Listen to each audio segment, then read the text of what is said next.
အမင်္ဂလာပါလို့ဒီနေ့ကပေါ့နော်အဲ့ဆိုဒီ convolutional neural network နဲ့ပတ်သက်တာကိုလေ့လာနေကြတယ်ပေါ့နော်အဲ့မှာဒီဟာလေးကိုဆက်ပြီးတော့အဲ့ဆိုလေ့လာသွားကြမယ်ပေါ့နော်အခုဆိုရင် week 3လည်းရောက်နေပြီပေါ့နော်ဒီ week 3မှာတစ်ပြည့်လဲဆိုသတိထားပြီးလုပ်မှာပေါ့နော် data ဒီမှာဒီကဘာရင်နဲ့ပတ်သက်ပြီးသင်သွားရမလဲဆိုတော့တစ်ချက်ကဒီ object detection ပေါ့နော်ဒီအရင်ပတ်လက်ထားတွေကိုကြည့်မယ်ဆိုရင်ဒီ image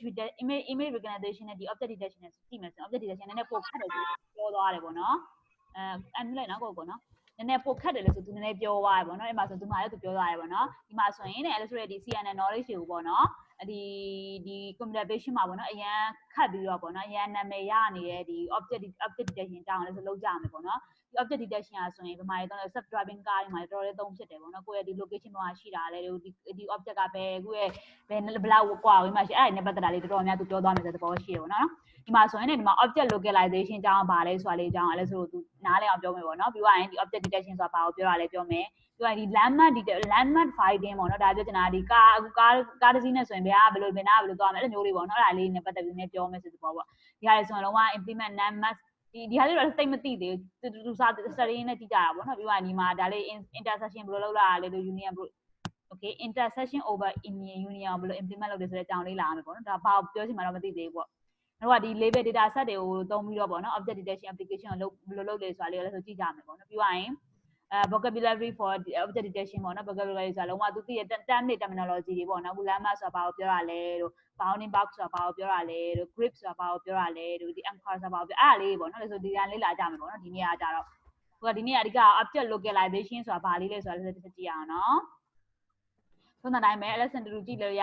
သလိုဒါမှမဟုတ်လည်းကိုကလည်း LS ကို off ပြီးတော့ကြည့်လို့လည်းရပါတယ်လို့နော်ဒီနေ့က LS target ကဖြစ်နိုင်လို့ရှိရင်လည်းဆိုဒီ object detection localization ပြီးအောင်လုပ်မယ် object land detection ပြီးအောင်လုပ်မယ်ပြီးတော့ဒီ object detection ဒီလောက်ဒီ3ခုလောက်ဦးစားပေးပြီးလုပ်ရအောင်ပေါ့နော်လုံးဝမိနစ်21လောက်ပေါ့နော်အဲ့လောက်ထိသွားရအောင်ပေါ့နော်ဒီခုလို့ဒီဘက်မှာဆိုရင်လည်းဆိုဗီဒီယိုပဲတစ်ခုရှိတယ်ဆိုတော့ဒီဟာတစ်ခုရှိမယ်ပြီးရင်ဒါ correction ပေါ့နော်ဒီမှာတစ်ခုရှိမယ်ပြီးရင် bounding box prediction ရှိမယ် intersection over what ရှိတယ်အဲ့ဒါလေးပါမယ် okay အဲ့ဆိုဒီတစ်ပတ်ထဲမှာလည်းဆိုတဲ့တာကဒီဟာဒီခုပြအောင်လုပ်မယ်ပေါ့နော်ဒီ3ရက်ကိုလည်းဆိုဒီဟာပြအောင်လုပ်မယ်ပေါ့နော်အဲ့လိုလေးသွားအောင်လုပ်ပြီးတော့ဒီနောက်ဆုံးရက်မှာလည်းဆို quiz တွေကြမယ်ပေါ့နော် programming assignment လည်းဆို weekend မှာလုပ်တဲ့ပုံစံမျိုးသွားမယ်ပေါ့နော်အဲ့ဆိုတော့လာမချက်ပါနဲ့ကျေးဇူးပြုဟုတ်ပါလေကျေးဇူးရှင်အရင်ပြောလေကျေးဇူးရှင်လို့အဲ့လိုနားမှာပြောပြုလိုက်မယ်နော်မအောင် sorry ပါ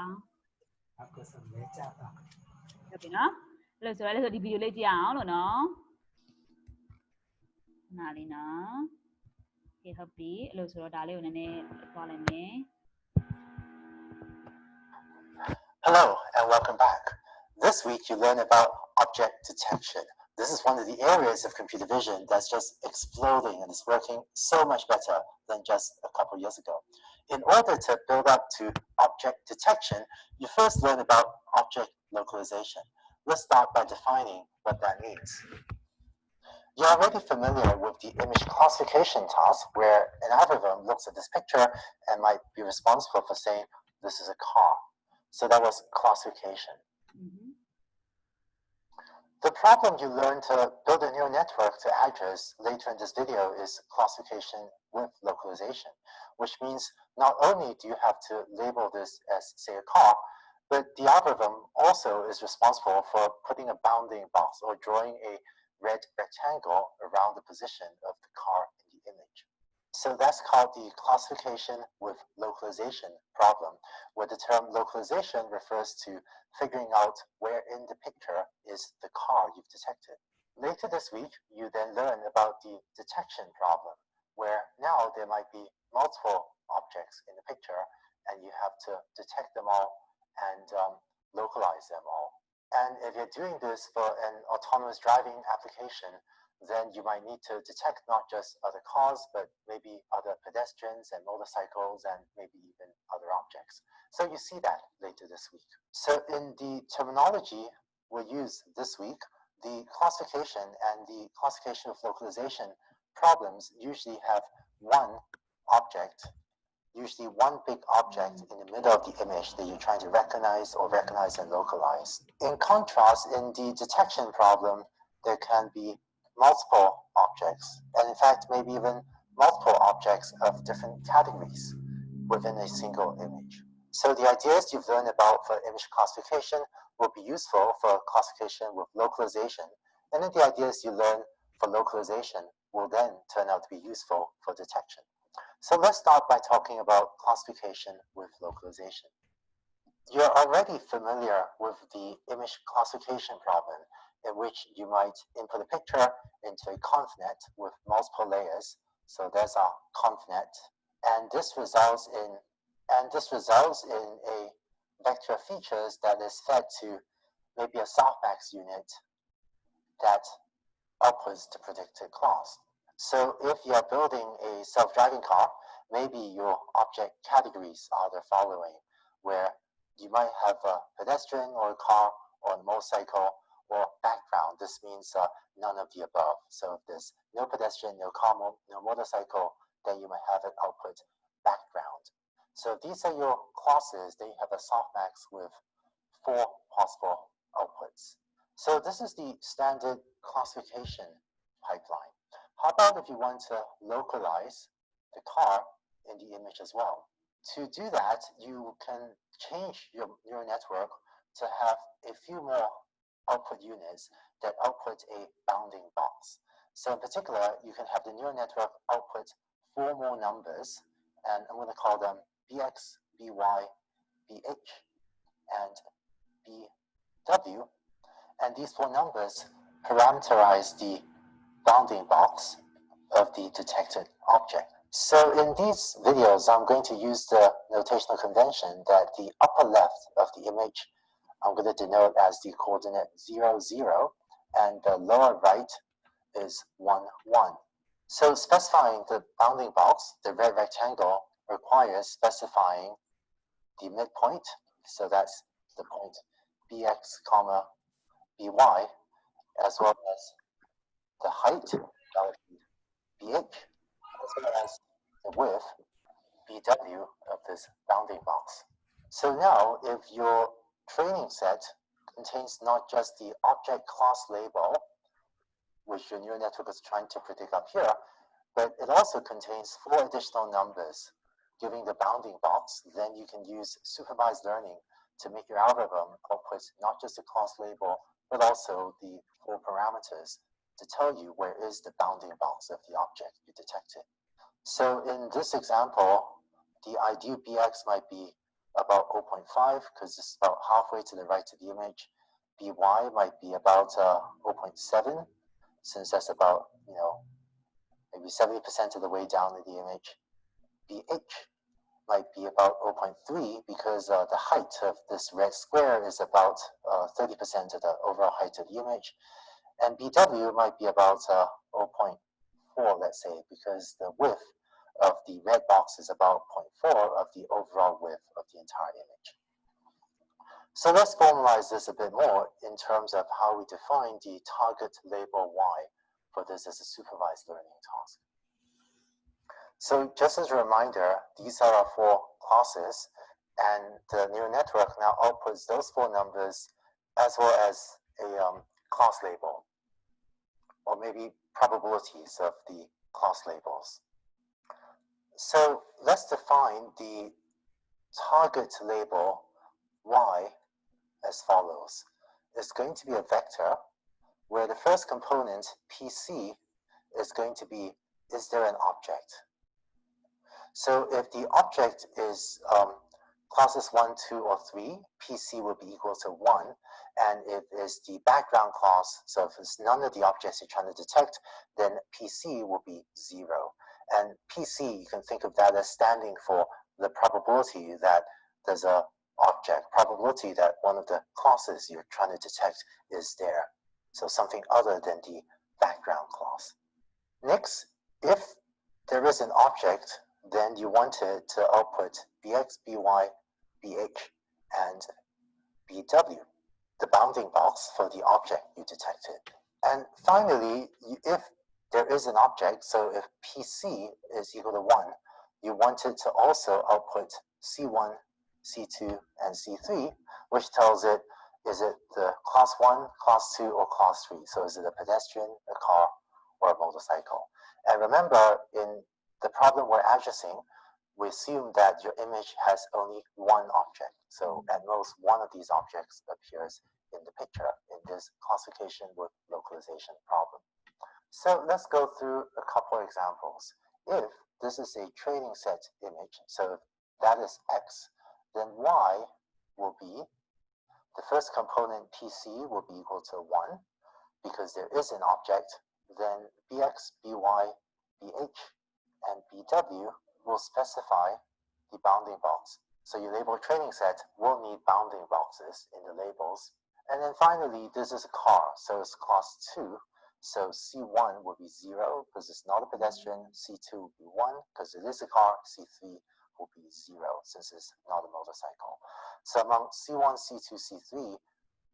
at most one of them should be equal to 1. So that's if there is an object in the image. What if there's no object in the image? What if we have a training example where x is equal to that?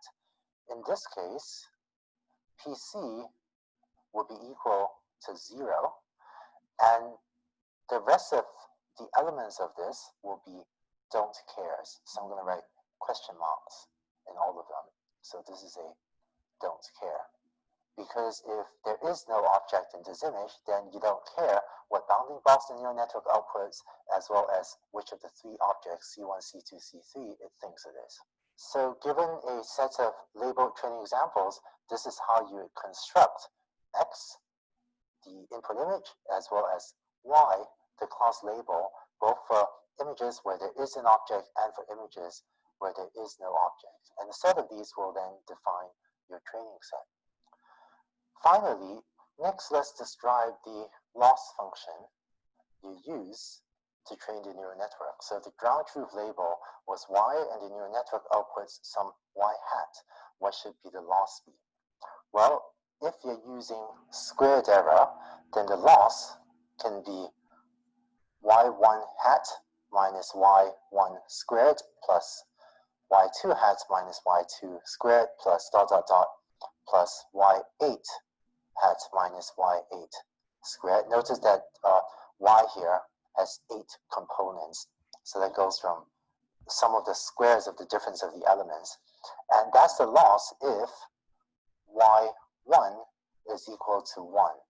So that's the case where there is an object. So y1 is equal to PC, right? So if PC is equal to 1, that is if there is an object in the image, then the loss can be the sum of squares over all the different elements. The other case is if y1 is equal to 0. So that's if this PC is equal to 0. In that case, the loss can be just y1 hat minus y1 squared. Because in that second case, all the rest of the components are don't cares. And so all you care about is how accurately is the neural network outputting PC in that case. So just to recap, if y1 is equal to 1, that's this case, then you can use squared error to penalize square deviation from the predicted and the actual outputs for all 8 components. Whereas if y1 is equal to 0, then the second to the 8th components I don't care. So all you care about is how accurately is your neural network estimating y1, which is equal to PC. And just as a side comment for those of you that want to know all the details, I've used the squared error just to simplify the description here. In practice, you could use, you can probably use a log likelihood loss for the C1, C2, C3 to have a softmax output one of those elements. Usually you can use squared error or something like squared error for the bounding box coordinates. And then for PC, you could use something like the logistic regression loss. Although even if you use squared error, it'll probably work okay. So that's how you get a neural network to not just classify an object, but also to localize it. The idea of having a neural network output a bunch of real numbers to tell you where things are in a picture turns out to be a very powerful idea. In the next video, I want to share with you some other places where this idea of having a neural network output a set of real numbers, almost as a regression task, can be very powerfully used elsewhere in computer vision as well. So let's go on to the next video. ဟုတ်ပါပြီတစ်ချက်ဆောက်ကြည့်အောင်နော် LS ထားမိတာကနောက်3ယောက်လောက်ကကိုယ့်ဘာသာကိုကြည့်နေသေးတယ်ပေါ့နော်သူတို့ခဏဆောင်အောင်လို့ LS ဒီမှာ note အရဆိုရင်ပေါ့နော်ဒါနဲ့ LS အတန်ကောင်းကြရလားတိုးနေလား ကြားရတယ်အဲ့လား Okayဒီနော်အဲ့လိုဆိုရင်လည်းတယောက်နှစ်ယောက်လောက်ကြံနေခဏဆောင်အောင်နော်သူတို့တွေလည်းသူတို့ဟာနဲ့သူတို့ကြည့်နေဆိုတော့လေတူတူဆွေးနွေးလို့ရအောင်နော်1 2 1 Okay ဟုတ်ပါပြီညီမလေးမိမိဆိုးနဲ့မောင်လေးလင်းကြံသေးတယ်ဗောနော်သူတို့ကြည့်နေကြခုမှတော့ဟုတ်ပြီ Okay အဲ့ဒါဆောင်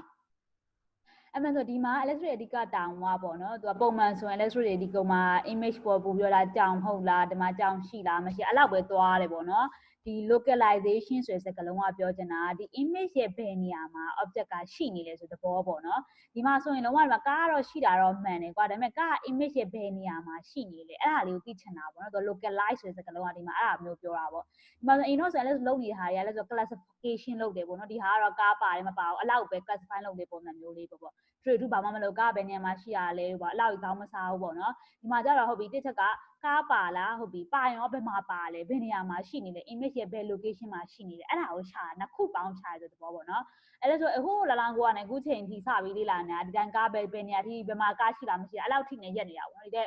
ဘာမှမရှာသေးဘူးဒီမှာပြောမယ်ဆိုတော့နောက်parameter ရောနော်လက်ဆောင်က feature လို့လည်းခေါ်လဲအဲ့ဒါတော့ predict လုပ်တဲ့ပုံစံမျိုးလေးလို့ပေါက်တယ်လို့မြင်နေပေါ့နော်ဒီမှာဆိုသူကဒီမှာအဲ့လိုဆိုဒီဟာ object ကိုသူက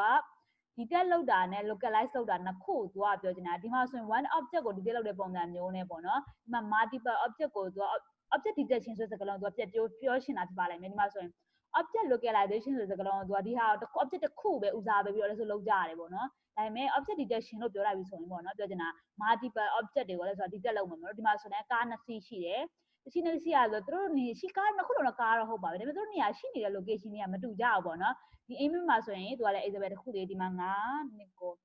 2 5 2 1ဒီမှာဆိုရင်ပို့ပြီးမြင်သာထင်သာရှိတယ်ပေါ့နော်ဒီမှာဆိုရင်ဟုတ်ပြီဒီမှာလည်း image ရှိတယ်ဒါ image ရဲ့သဘောတရား open cv လို့ပါတော့မှနည်းနည်းတင်ပြီးတော့လူဆိုရင်သဘောပေါက်မှာပေါ့နော် image ရဲ့စကားလုံးကသူဒီရတဲ့စအောင်သူ00စတယ်ပေါ့နော်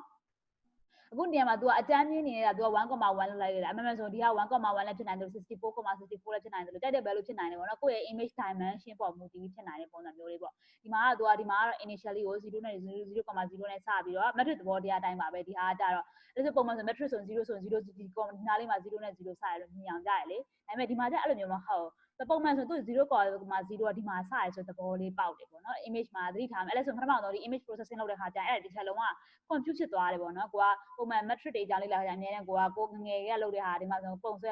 Cartesian square ဆိုတာပါအဲ့မျိုးဆွဲလိုက်ရင်ပထမဆုံး 0.0ဒီမှာကြာနေတော့ limit နည်းနည်းကြာအောင်အမှန်ဆိုအဲ့အဲ့ဆိုဒီ laptop တို့ PC တို့တော်တော်များသူကသူ0 0 ဆိုဒီ ထိတ်လေးရတာသူရဲ့ 0.0 ရဲ့ position ပေါ့နော်အဲ့ဒီတစ်ချက်အုံနောက်လေးမှတ်မိစေချင်တယ်ပေါ့နော်ကိုက image process လုပ်တဲ့ခါကျရင်အဲ့ဒီတစ်ချက်ပေါ့နော်ဒီမှာဆိုရင်လည်းသူက let's say ဒီမှာတော့သူက okay 0.0 ရဲ့ 1.1 ရဲ့ပဲရှိရလို့သတ်မှတ်လိုက်တယ်ဆိုတဲ့သဘောလေးပေါ့နော်သူမှာအဲ့လောက်လေးပဲရှိတယ်ပုံစံမျိုးသူမြင်တာထင်အောင်ရှိအောင်သူအဲ့ဒါပဲပြလိုက်တဲ့သဘောလေးပေါ့နော်ဟုတ်ပြီဒီမှာဆိုရင်ပေါ့နော်ဒီပုံရကြည့်မယ်ဆိုရင်ပေါ့နော်ဒီကားရဲ့ location သူ့ရဲ့ဒီ bx ဆိုတာဒါ x ရဲ့ location y ရဲ့ location ဒီမှာ height ဆိုတာဒီ height ကသူ့ရဲ့ဒီ height ရဲ့ location ဒီဟာသူ့ရဲ့ width ပေါ့အလျားအနံရဲ့သူ hy location ကဘာမှလဲဒီ image မှာဆိုရင်တို့မှာကွာဒီသူ့ရဲ့ဒ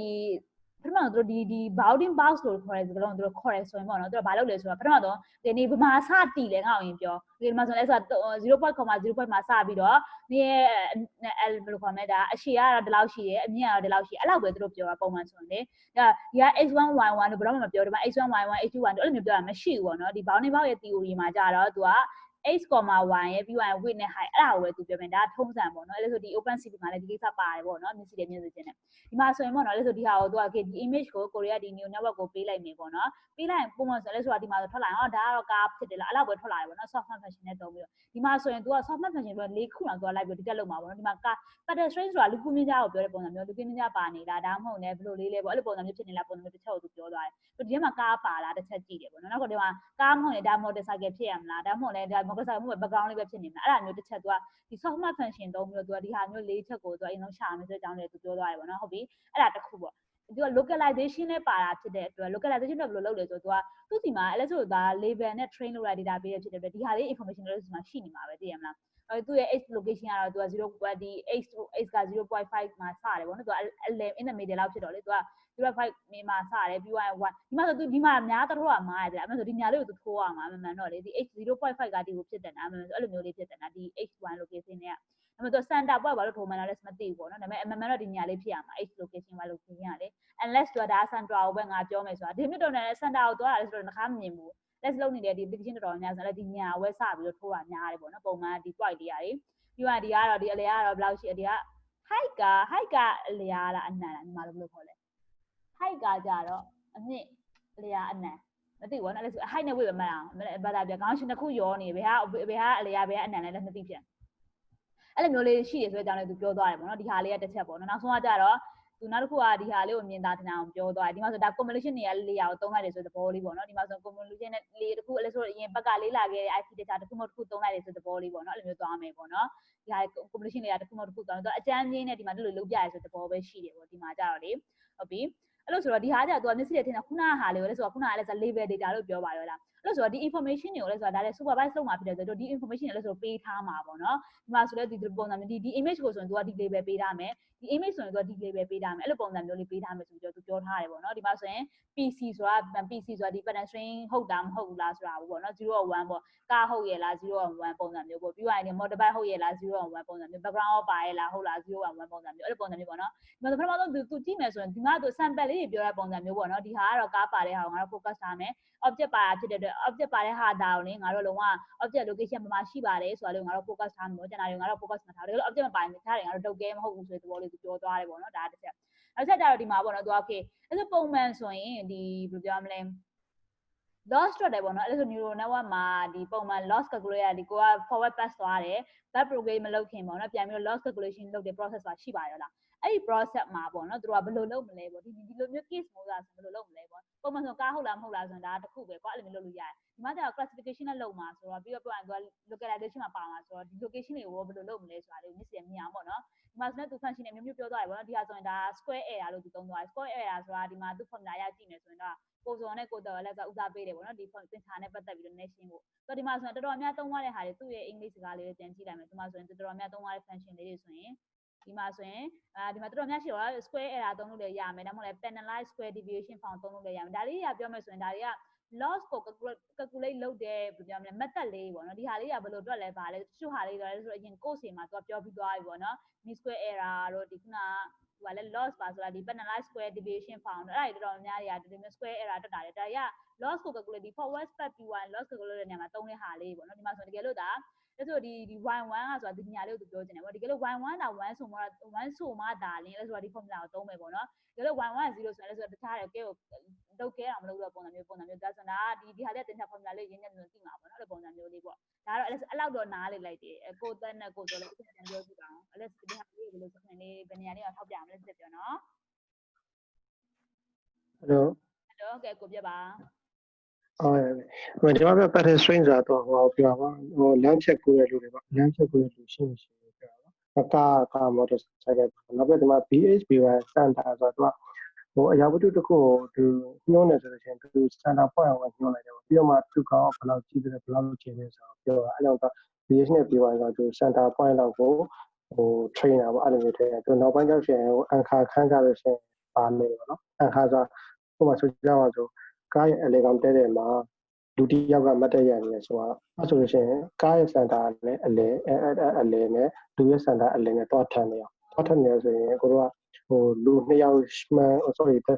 item နှစ်ခုမှပြေဖို့အတွက်လိုတယ်အဲ့လိုမျိုးသူနောက်ကဘယ်လိုလုပ်လဲဆိုသူပြောပြပါမယ်ဟုတ်ပြီအဲ့တော့ကိုတို့ကဒီမှာဆိုလို့ရှိရင်ဟို localization ဆိုတာကကြတော့အခုဒီသူတမရှင်းပြတယ်မှာပါတယ်အခုက image detection နဲ့ localization နဲ့မတူဘူး detection ဆိုတာကကြတော့ရှေ့ထားမရှိလားပြောမယ်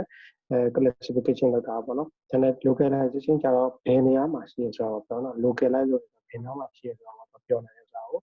ဟိုတတိယစာကိုဒါ localize အလေပုံပေါ့နော် classification နဲ့ localization ဆိုတော့ရှေ့ကားမှန်းပြီးဒီမှာကျ localize ဆိုတော့ဒီနေရာမှာရှာပေးရပေါ့ဒီမှာကျ detection ကဘယ်နှခုတော့ရှိပါဆို detect လုပ်ပြအောင်နော်အဲဒီဥစ္စာကဒီစာပြီးနောက်တစ်ခုဟို နောက် slide တစ်ခုတော့ပြပါဟုတ်ပြီဒီမှာဆိုရှင်ကိုဟိုပြီးတဲ့အခန်းတွေနဲ့ချိန်ဆက်ပြီးစဉ်းစားမယ်ဆိုတော့ရှင်ပြီးတဲ့အခန်းတွေမှာကို condition layer ရရှိပါရောဟုတ်ကဲ့နော် condition layer ပြီးတော့ဒီချမ်းဘယ်ရောက်လဲဆိုကိုတို့ဟို FC ပဲချမ်းရောက်နေတာ fully connected fully connected ပဲချမ်းကြလို့ရှိရင်အခုရိုးရိုး neural network လိုပဲလေအဲ့လိုမျိုးပြန်တူပါပြီနော်အခုဒီပုံတွေ pixel တွေကိုအားလုံးကို convolution နဲ့ပြီးလို့ဒီနောက်ပိုင်းဒီပဲချက်ကျန်တာအဲ့တော့ကိုကဘာဖြစ်လဲဆိုတော့ဒီမှာဆိုလို့ရှိရင်သူက ကိုတို့ file နဲ့ဒီမှာ softmax မှာသူပြောပါရောကိုတို့ကဟို item တစ်ခုခွဲမယ်ဆိုလို့ရှိရင်ဒီ metric တွေတစ်ခုရှိရပါတော့ညီမဟိုနောက်တစ်ခုတော့ကြည့်ကြည့်PC တော့ပါတော့ဟုတ်ပြီဒီလောက်ဆိုတော့ရပါတယ်ဒီမှာဆိုလို့ရှိရင်ကိုတို့ကဘာလဲဆိုတော့ဟို train တဲ့အခါမှာကို information ဘာကိုပြရမလဲဆိုတော့ဒီပစ္စည်းဒီဘယ်နားမှာရှိပါသည်သူ့ရဲ့အကျယ်ဒီဘယ်လောက်ဖြစ်ပါသည်သူကဘာမျိုးစားဖြစ်ပါသည်ဆိုတော့ output ဒီ label အများကြီးရှိရပေါ့အဲတော့သူက label အများကြီးကို train ရမှာဖြစ်တဲ့အတွက်ဒီမှာဆိုလို့ရှိရင်ဒီ data ဒီနောက်ဆုံး value data မှာဒီပုံလေးတက်တော့ကောင်းတယ်ဒီမှာဆိုလို့ရှိရင် PC ဆိုတာကြတော့ဒီကိုပြထားတဲ့ပုံမှာအရာဝတ္ထုရှိမရှိတော့ confirm လုပ်ပေးရbase နဲ့ပြီးသွားတော့အရာဝတ္ထုရဲ့ center နောက် BH နဲ့ BW ကကြတော့အရာဝတ္ထုရဲ့အကျယ်နဲ့အမြင့်ပါနော်C1 C2 C3 ဆိုကို class ပေါ့ဒီအရာဝတ္ထုကခုနကပြောတဲ့ pedestrian လား car လား motor cycle လား background လား background လားဆိုတော့ဒီပါဟိုသဘောတဘာမှာတော့exam နဲ့ data real မှာတော့ background ထည့်ရအောင်ပြောတော့ပါဘူးလေ real item တွေပေါ့နော် class နဲ့ class ဒီမှာဆို class က3ခုပဲရှိအောင်နော် pedestrian လား car လား motor cycle လားအဲ့မှာဆိုလို့ရှိရင်ကိုကဒီ C1 C2 C3 တကယ်အဖြေကြောက်ရှင်ဒီမှာဆို C2 တွေပါတယ် car လားညီမဒီကအဖြေပါဆိုလို့ရှိရင်ကိုက010ဆိုရင်1ကအလယ်မှာလေဟိုဒုတိယမြောက်ပေါ့နော်အဲ့ဒါတဘောက car ရှိရလို့ပြောချင်တာပေါ့အပေါ် PC ကကြတော့ data ပုံမှာ object ရှိရတော့သိကြတယ်အဲ့ object တွေဘာလဲဆိုတာကြတော့ဟို C1 C2 C3 ပြောပြပေးဟုတ်ပြီနောက်တစ်ပုံဟိုနှင်းတော့တဲ့ပုံကြကြတော့ဒီရိုက်ထည့်လိုက်တယ်ရိုက်ထည့်လိုက်တော့အခုရှာကြတဲ့ object ကမရှိဘူး0ကသိကြတယ်အခါကျတော့သူအောက်ပန်းတန်မိုးတွေကိုထည့်ပြီးမစဉ်းစားတော့မရှာတော့ဘူးเนาะအဲ့ question mark တွေပဲပြမယ်ဟုတ်ပြီအဲ့တော့ကိုကဒီမှာဆိုလို့ရှိရင်ထုံးစံတိုင်းပေါ့ဟို yes or no question တွေ010ဆိုတော့ကို loss function ဖန်တီးတဲ့အခါမှာ010ဆိုလို့ရှိရင်ကို logistic ဟို loss function ဖန်တီးလို့ရတယ်လို့တဲ့ကိုတော့ထုံးတယ်ဖြစ်တယ်ဟိုဒီအဖြေမှန်နဲ့ကိုရဲ့ hypothesis y cap ကကိုရဲ့ predict လုပ်တဲ့ value ပေါ့နော်နောက်ပိုင်းကျကို hypothesis လို့ပြောတယ်ကိုဒါဟိုဟာလုပ်တယ်ပေါ့နော် predict လုပ်တဲ့ဟာဆိုတော့အဲ့ဒီကောင်နဲ့အဖြေမှန်နဲ့ different တွေကို square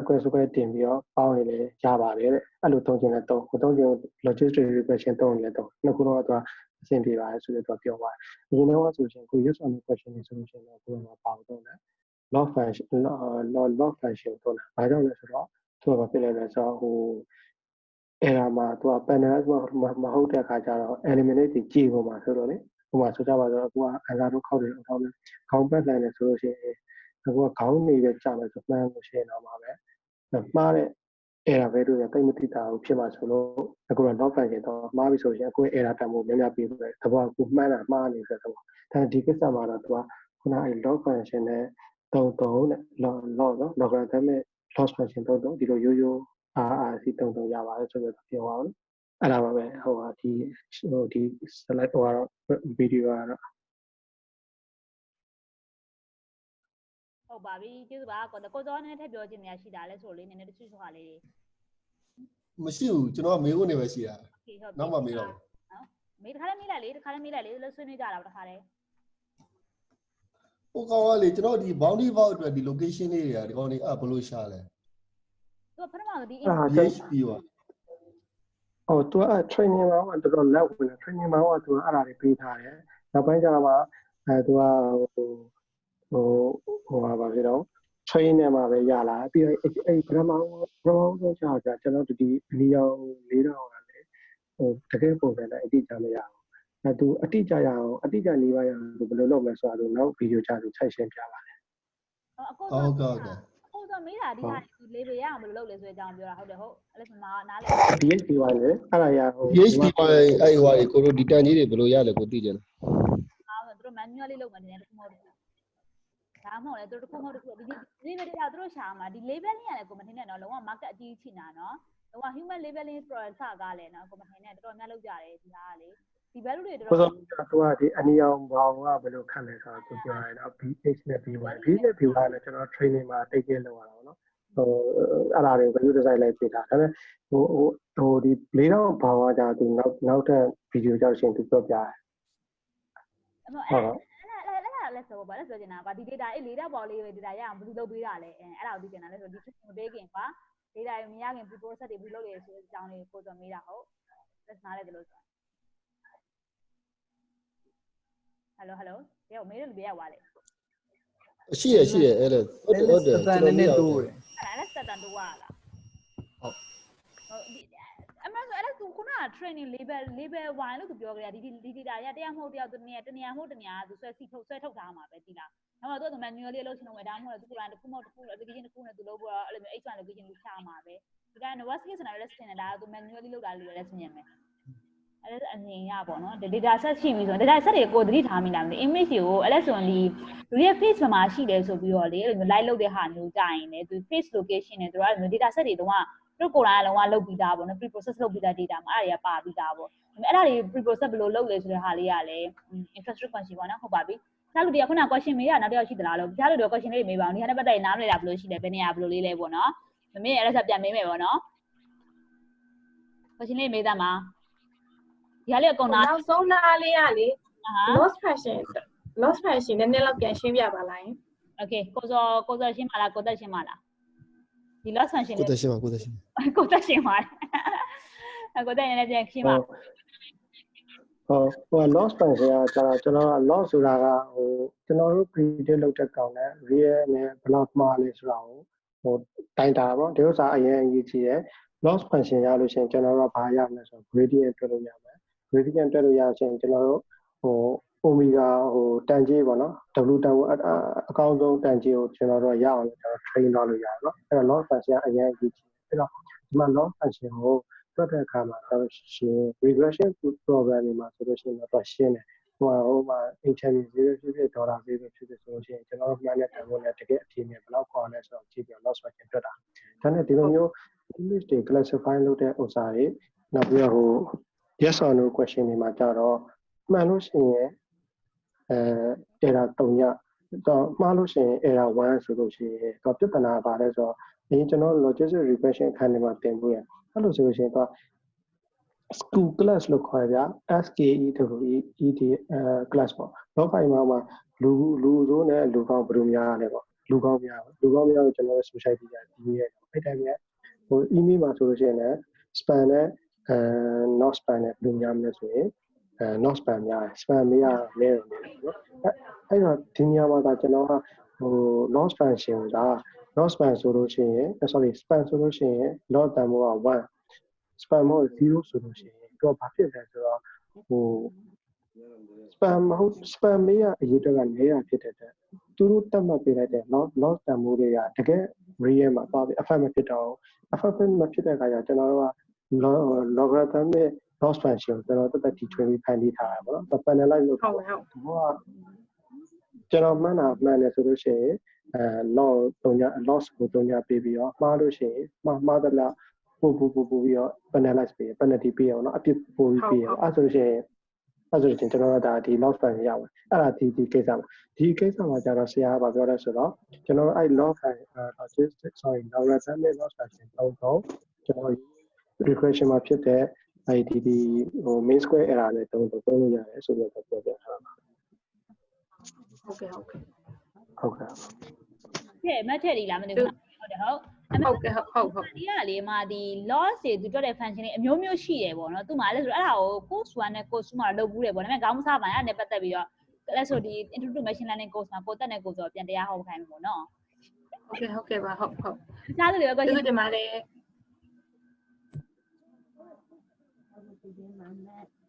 hello မေချမ်းမြေစကားပြောဖို့လားမသိဘူး question မေးဖို့လားမသိဘူးတန်လေးလုပ်ပါဒါမှမဟုတ် speaker မဖွင့်တာလားမဖွင့်တာပါ okay မဖွင့်တာလားဗာတခြားလူလည်း question တွေရှိပါသလားခင်ဗျာဒါလေးကိုရှင်းကြတယ်ဟုတ်မောင်လေးညီမလေးမမီဆိုးတို့ညီမလေးရင်ထူးတို့ Jack ဇင်ထက်ရောခင်ဗျာညင်နေရောဒီနေ့နားလေလား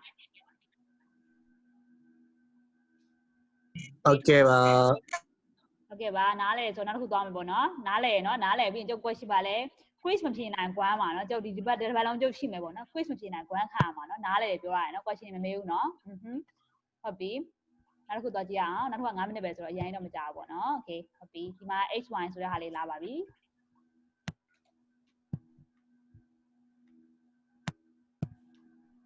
In the previous video, you saw how you can get a neural network to output four numbers,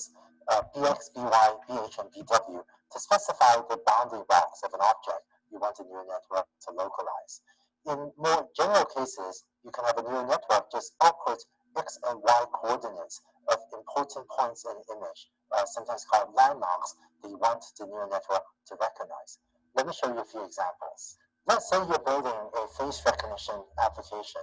and for some reason, you want the algorithm to tell you where is the corner of someone's eye. So that point has an X and Y coordinate, so you can just have a neural network, have a final layer, and have it just output two more numbers, which I'm going to call X and Y, to just tell you the coordinates of that corner of the person's eye. Now, what if you wanted to tell you, all four corners of the eye, really of both eyes? So if we call the points, the first, second, third, and fourth points going from left to right, then you could modify the neural network now to output L1X, L1Y for the first point, and L2X, L2Y for the second point, and so on, so that the neural network can output the estimated position of all those 4 points of the person's face. But what if you don't want just those 4 points? What if you want to output this point, and this point, and this point, and this point, around the eye? Maybe output some key points along the mouth, so you can extract the mouth shape and tell the person is smiling or frowning. Maybe extract a few key points along the edges of the nose. But you could define some number for the sake of argument, let's say 64 points or 64 landmarks on the face, maybe even some points that help you define the edge of the face, defines the jawline. But by selecting a number of landmarks and generating a labeled training set that contains all of these landmarks, you can then have the neural network tell you where are all the key positions or the key landmarks on a face. So what you do is you have this image, person's face, as input, have it go through a ConvNet, and have a ConvNet then have some sort of features, maybe have it output 0 or 1, like is there a face in this or not, and then have it also output L1X, L1Y, and so on, down to 64X, 64Y. And here I'm using O to stand for a landmark. Okay. So this example would have 129 output units, one for is there a face or not, and then if you have 64 landmarks, that's 64 times 2, so 128 plus 1 output units. And this can tell you if there's a face as well as where all the key landmarks on the face. So, this is a basic building block for recognizing emotions from faces. And if you played with the Snapchat and the other entertainment, sort of AR, augmented reality filters, like the Snapchat filters can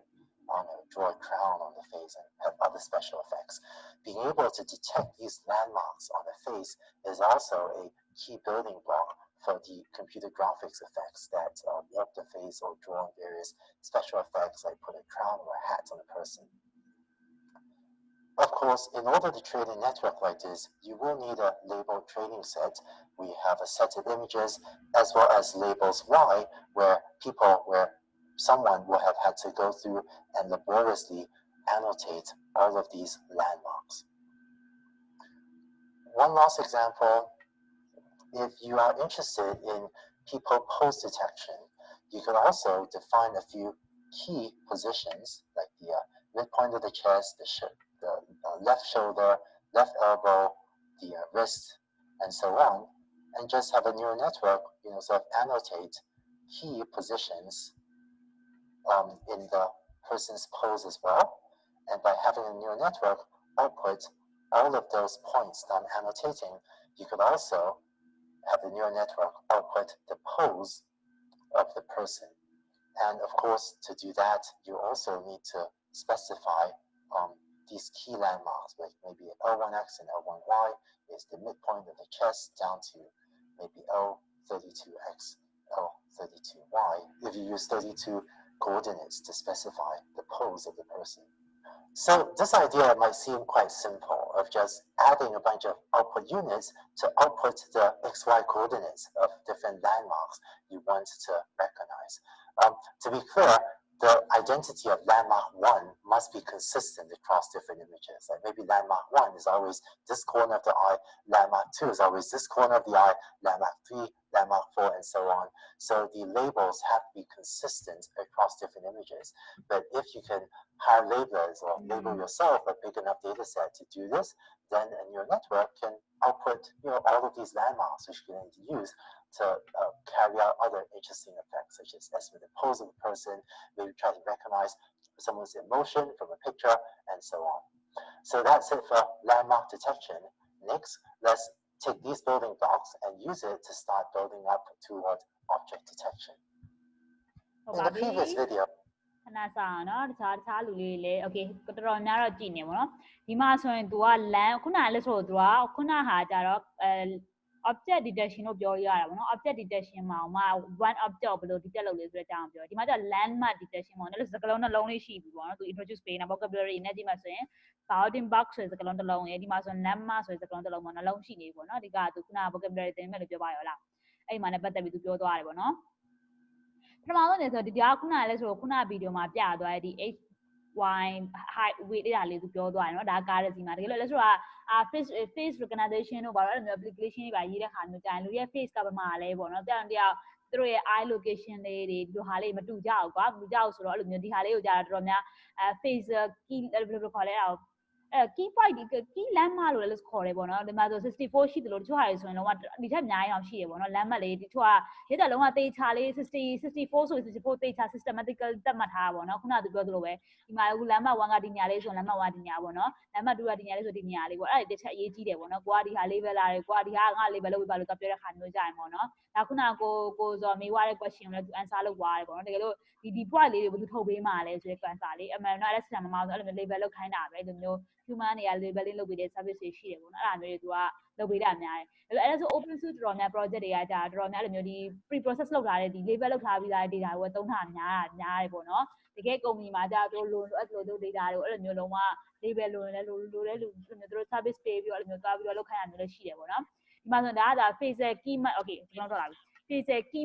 key landmark detection လို့ခေါ်တယ်ပေါ့နော်ဒီမှာ facial ဆိုတာမျက်နှာနဲ့ပတ်သက်တဲ့စကားလုံးမို့လို့ပေါ့နော်အဲ့လိုမျိုးကြာတို့ခေါ်တယ်ပေါ့ဒီမှာဆိုရင် तू ကကြာဒီပုံစံလေးကို तू အဲ့ဒါပဲပေးရတယ်လဲဆိုမြင်သာတင်အောင်ရှိအောင်ပေါ့နော်ဒီမှာဆို129ရဘယ်လိုရအောင်တော့ရသွားလဲထင်တယ်တယောက်လားအဲ့ဒါဆိုနည်းနည်းရှင်းပြပါအောင်ဘယ်လိုတွက်တတ်တယ်လဲဒီ129ထွက်လာအောင်အဲ့ဆိုတွက်လိုက်တယ်ပေါ့နော်ဘယ်လိုထွက်လာလိုက်တာကျွန်တော်တွက်တယ်ကျွန်တော်မလုပ်နဲ့လေတခြားလူခလေးပေးလို့လေခလေးလောက်ပါအောင်ဒီ129ဘယ်လိုထွက်လာရလဲဒီခမတယောက်လားဘယ်နဲ့တယောက်လောက်ပါ129ဘယ်လိုထွက်လာရလဲဟိုမှာ lesson တွေပြရအောင်ညံဆွမ်းနေတယ်ဘယ်လိုပြောဘာပြပါလဲဘယ်လိုပြောရမလဲဒါလုံးဝ lesson ပြတာပဲလားညီမတို့ဟုတ်တယ်ဟုတ် lesson ထုတ်ပြမယ်ကိုယ့်ရဲ့လုံးဝ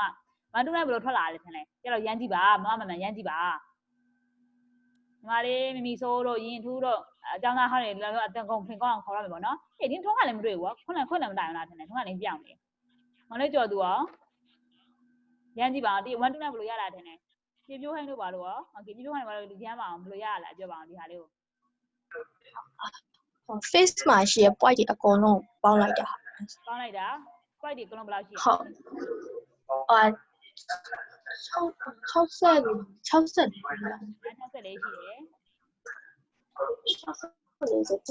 ရှိတယ်ဆို128ပဲရှိအဲ့တော့128ရယ်ပြီးတော့ face ကတ